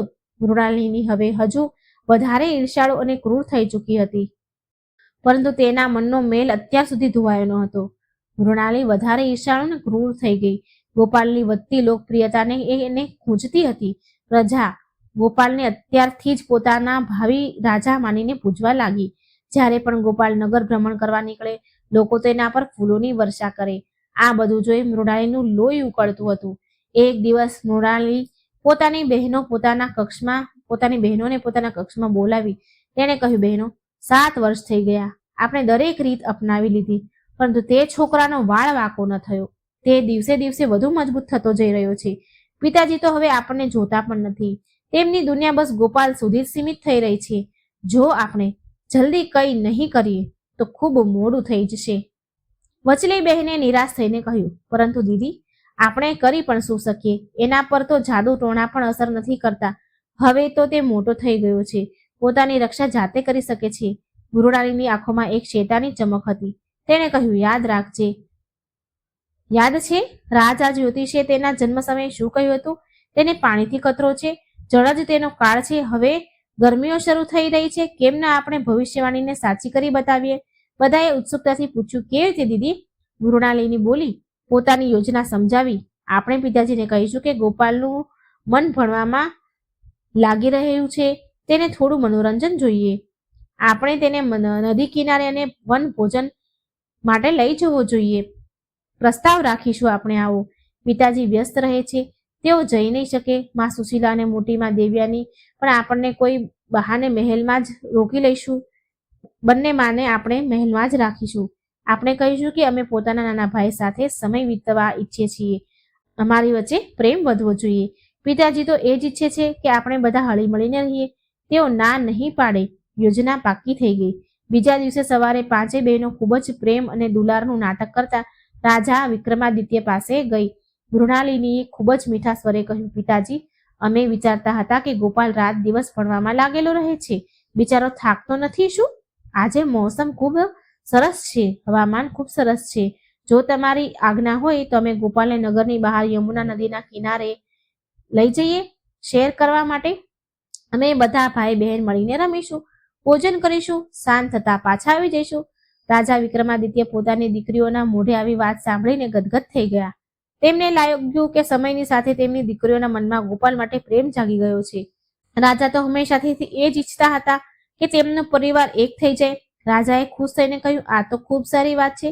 તમે લોકો જરૂર જાઓ, પરંતુ ધ્યાન રાખજો, નદી ઊંડી છે, ગોપાલને પાણી પાસે એકલો ન છોડતા. મૃણાલીએ મનોમન હસતા કહ્યું, જી પિતાજી, અમે તેનું પૂરું ધ્યાન રાખીશું. સુશીલાનું મન નહોતું માની રહ્યું, પરંતુ જ્યારે તેને ખબર પડી કે ગોપાલ પોતાની બહેનો સાથે જઈ રહ્યો છે, તો તેને ગભરામણ થવા લાગી. તેણે રાજાને કહ્યું, મહારાજ, શું આ ઉચિત રહેશે? ગોપાલ હજુ નાનો છે અને નદીઓ તોફાને ચડેલી છે. રાજાએ તેને સમજાવ્યું, સુશીલા, તું શું કામ વ્યર્થમાં ચિંતા કરે છે? તેઓ તેની બહેનો છે, અને પછી હું સાથે અંગરક્ષક પણ મોકલીશ. તેમની આપસમાં હળવા મળવાનો મોકો આપ. તે લોકોને આપસમાં રમવાનો મોકો આપ. આનાથી પરિવારમાં શાંતિ આવશે. સુશીલા રાજાની આજ્ઞા ટાળી ન શકી. તેણે ગોપાલને તૈયાર કર્યો, પીળા ધોતી પહેરાવી અને માથા પર કેસરનું તિલક લગાવ્યું. તેણે ગોપાલના કાંડા પર બાંધાયેલું રક્ષાસૂત્ર કસી દીધું અને ગળે લગાવીને કહ્યું, બેટા, નદીથી વધારે પાસે ન જતો અને તારી દીદીઓનું કહેવું માનજે. ગોપાલે હસતા હસતા માના ચરણ સ્પર્શ કર્યા અને કહ્યું, માં તમે ચિંતા ન કરો, હું સાંજ સુધીમાં પાછો આવી જઈશ. ગોપાલ પોતાની બહેનો સાથે રમવા રથમાં બેસી ગયો. મહેલમાંથી નીકળ્યા. રાજાએ સુરક્ષા માટે 4 ઘોડેસવાર સૈનિકો સાથે મોકલ્યા, પરંતુ મૃણાલિનીએ આનો પણ તોડ વિચારી રાખ્યો હતો. જેવો તેઓ જંગલના રસ્તા પર પહોંચ્યા, મૃણાલીએ સૈનિકોને કહ્યું, સૈનિકો, તમે લોકો અહીં જ રોકાઓ અને અમારા પાછા આવવાની રાહ જુઓ. અમે નદી કિનારે એકાંતમાં અમારા ભાઈ સાથે રમવા ઈચ્છીએ છીએ. તમારી સાથે હોવાથી ગોપાલ ખુલીને રમી નહીં શકે. અમે બસ થોડે દૂર જઈ રહ્યા છીએ. સૈનિક રાજકુમારીની આજ્ઞા ટાળી શકતા ન હતા અને તેમ પણ નદીનો કિનારો ત્યાંથી દેખાઈ રહ્યો હતો. સૈનિકોએ વિચાર્યું કે થોડી જ દૂરીની તો વાત છે, એટલે તેઓ ત્યાં જ રોકાઈ ગયા. હવે ગોપાલ પોતાની 5 બહેનો સાથે એકલો હતો. નદીનું પાણી ઊંડું અને તેજ હતું. બપોરનો સન્નાટો છવાયેલો હતો. મૃણાલિની ગોપાલનો હાથ પકડી તેને નદીના બિલકુલ કિનારે લઈ ગઈ.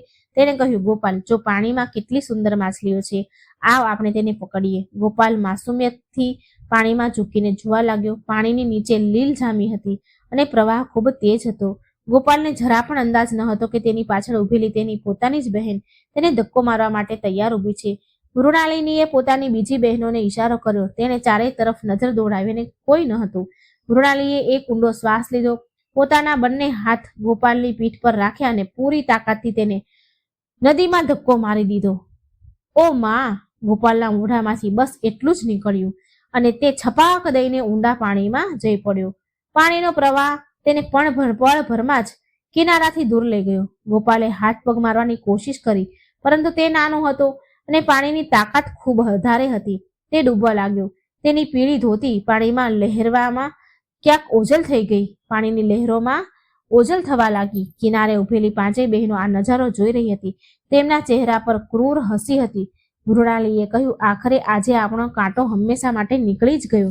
હવે જઈને પિતાજીને કહીશું કે ગોપાલનો પગ લપસી ગયો અને તે ડૂબી ગયો.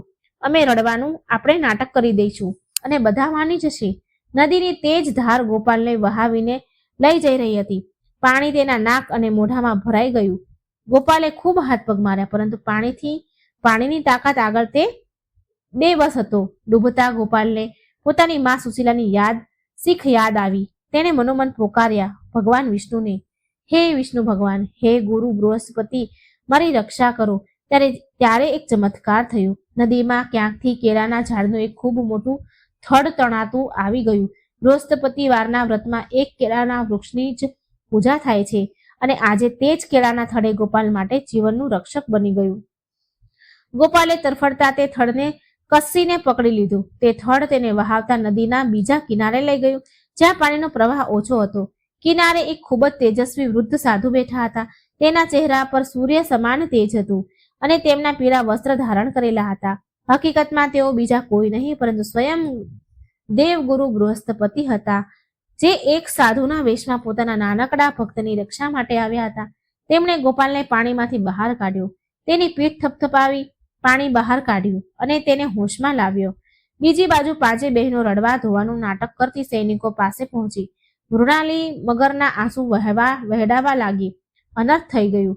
ગોપાલનો પગ લપસી ગયો અને તે નદીમાં ડૂબી ગયો. અમે તેને બચાવવાની ખૂબ કોશિશ કરી, પણ પ્રવાહ ખૂબ જ હતો પાણીનો. સૈનિકોના તો હાથ પગ ફૂલી ગયા. તેઓ હાંફતા ફાફતા થઈને મહેલ તરફ ભાગ્યા. જ્યારે આ ખબર રાજા વિક્રમાદિત્ય અને રાણી સુશીલા સુધી પહોંચી તો મહેલમાં કોહરામ મચી ગયો. રાજા પોતાના રથ પર સવાર થઈ ગાંડાની જેમ, પાગલોની જેમ નદી તરફ દોડ્યા. સુશીલા પણ ખુલ્લા પગે તેની પાછળ દોડી વિલાપ કરી રહી હતી. મારા પ્રભુ, આવું ન કરી શકો તમે. મારો ગોપાલ મને છોડીને ન જઈ શકે. નદી કિનારે પહોંચીને રાજાએ જોયું કે તેમની દીકરીઓ રડવાનું નાટક કરી રહી છે. રાજા નદીમાં કૂદવાના છતાં ત્યારે જ તેમની નજર બીજા કિનારા પર પડી. ત્યાં તેમણે જોયું કે એક સાધુ ગોપાલનો હાથ પકડીને ઊભા છે અને ગોપાલ બિલકુલ સુરક્ષિત છે. રાજા અને સુશીલા નાવ લઈને ઉડી લઈ તરત તે પાર ગયા. સામે પાર ગોપાલને જીવિત જોઈને સુશીલાએ તેને છાતીએ લગાવ્યો અને ધ્રુસકે રડવા લાગી. રાજા એ સાધુના ચરણોમાં પડી ગયા અને પ્રણામ કર્યા અને કહ્યું, હે મહાત્મા, તમે કોણ છો? તમે મારા પુત્રને નવું જીવન આપ્યું છે. સાધુ હસીને બોલ્યા, રાજન, જીવન આપવા વાળો હું કોણ હોઉં છું? જેની રક્ષા સ્વયં હરિ કરે તેને કોઈ મારી નથી શકતું. પરંતુ આજે તારા ઘરનું એક કડવું સત્ય તારી સામે આવું જરૂરી છે. સાધુએ રાજાની 5 દીકરીઓ તરફ ઇશારો કરતા કહ્યું, આ બાળક લપસ્યો ન હતો, પરંતુ આને જાણી જોઈને મોતના મોઢામાં ધકેલવામાં આવ્યું હતું, અને આ કામ બીજા કોઈએ નહીં, તારી આ 5 પુત્રીઓએ કર્યું છે. આ સાંભળતા જ રાજા વિક્રમાદિત્યના પગ નીચેથી જમીન સરકી ગઈ. તેમણે પોતાની દીકરીઓ તરફ જોયું. સાધુના તેજ અને પોતાની ચોરી પકડાઈ જવાથી ડરથી 5 બહેનો કાપવા લાગી. તેઓ ઘૂંટણીએ પડી ગઈ અને સાચું કબૂલ કરી લીધું. મૃણાલિની રડતા રડતા બોલી, પિતાજી, અમને માફ કરી દો. ઈર્ષાએ અમને આંધળા કરી દીધા હતા. અમે ડરી ગયા હતા કે ગોપાલના આવવાથી અમારું મહત્વ ઘટી જશે, કા ખતમ થઈ જશે. રાજાનો ક્રોધ જ્વાળામુખીની જેમ ફાટ્યો. તેમણે તલવાર ખેંચી લીધી અને કહ્યું, તમને દીકરી કહેતા પણ મને શરમ આવે છે. તમે પોતાના જ નાના ભાઈનો જીવ લેવાની કોશિશ કરી. આના માટે માત્ર એક જ સજા છે, મૃત્યુદંડ. રાજા વાર કરવાના જ હતા છોકરીઓ પર કે સુશીલાએ રાજાના હાથ પકડી લીધા. સુશીલાએ કહ્યું, નહીં મહારાજ, રોકાઈ જાઓ. આજે બૃહસ્પતિવારનો પવિત્ર દિવસ છે. આજના દિવસે હિંસા ન થવી જોઈએ. અને જુઓ, આપણો ગોપાલ સુરક્ષિત છે. ભગવાને આપણી લાજ રાખી લીધી છે. જો ભગવાન આમને જીવિત રાખી શકે છે, તો આપણે આ લોકોનો મારવાનો શું અધિકાર છે? આપણે ન મારી શકીએ. આમને ક્ષમા કરી દો. આમનો પશ્ચાતાપ જ આમની સૌથી મોટી સજા છે. સુશીલાની આ દયાળુતા જોઈને સાધુ રૂપી દેવગુરુ બૃહસ્પતિ પ્રસન્ન થયા. તેઓ પોતાના અસલ દિવ્ય રૂપમાં પ્રગટ થયા. ચારે તરફ પ્રકાશ ફેલાયો. બધા નતમસ્તક થઈને પ્રણામ કર્યા. દેવગુરુ બૃહસ્પતિએ કહ્યું, રાજન, તારી પત્ની સુશીલાની ભક્તિ અને ક્ષમાશીલતા મહાન છે. આના જ પુણ્ય પ્રતાપથી આજે તારો પુત્ર જીવિત છે અને તારો પરિવાર તૂટવાથી બચી ગયો છે. જે મનુષ્ય બૃહસ્પતિવારનું વ્રત કરે છે, ચણાની દાળ અને ગોળથી વિષ્ણુ ભગવાનનો ભોગ લગાવે છે અને કેળાના વૃક્ષની પૂજા કરે છે, તેના જીવનમાં ક્યારેય અકાળ મૃત્યુ નથી થતું અને તેના ઘરમાં સદા લક્ષ્મીજી વાસ કરે છે. ભગવાનના દર્શન પામીને 5 બહેનોનું હૃદય પરિવર્તન થઈ ગયું. તેમણે સુશીલા અને ગોપાલના પગમાં પડીને માફી માંગી. સુશીલાએ તેમને ગળે લગાવ્યા અને પોતાની દીકરીઓની જેમ સ્વીકાર કરી. ત્યારબાદ રાજા વિક્રમાદિત્ય પોતાના પૂરા પરિવારની સાથે ખુશી ખુશી મહેલ પાછા ફર્યા. મૃણાલી અને તેની બહેનોએ ઈર્ષા ત્યાગી દીધી અને તેઓ પણ હવે નિયમથી બૃહસ્પતિવારનું વ્રત કરવા લાગી. થોડા વર્ષો પછી ગોપાલ મોટો થયો, એક મહાન અને ન્યાયપ્રિય રાજા બન્યો. તેના રાજ્યમાં પ્રજા ખૂબ સુખી હતી અને ઘરમાં ભગવાન વિષ્ણુ અને બૃહસ્પતિ દેવની પૂજા થવા લાગી. આ કથા આપણને શીખ આપે છે કે જો રામ રાખે એને કોઈ ન ચાખે. ઈશ્વરની ભક્તિમાં એ શક્તિ છે જે મોતને પણ માત આપી શકે છે. ઈર્ષા મનુષ્યનો વિનાશ કરે છે, જ્યારે ક્ષમા અને પ્રેમથી શત્રુ પણ મિત્ર બની જાય છે. બૃહસ્પતિવાર વ્રત કરવાથી મનુષ્યની બધી મનોકામના પૂરી થાય છે અને જીવનના બધા કષ્ટ સંકટ દૂર થઈ જાય છે. ઓમ જય બૃહસ્પતિ દેવ. મિત્રો, આ હતી ગુરુવારની બૃહસ્પતિ દેવની કથા. જો તમને વિડીયો સારો લાગે તો લાઈક કરજો, શેર કરજો અને આ ચેનલને સબસ્ક્રાઇબ કરવાનું ભૂલશો નહીં. કમેન્ટ બોક્સમાં ભગવાનનું નામ જરૂર લખજો. જય શ્રી કૃષ્ણ.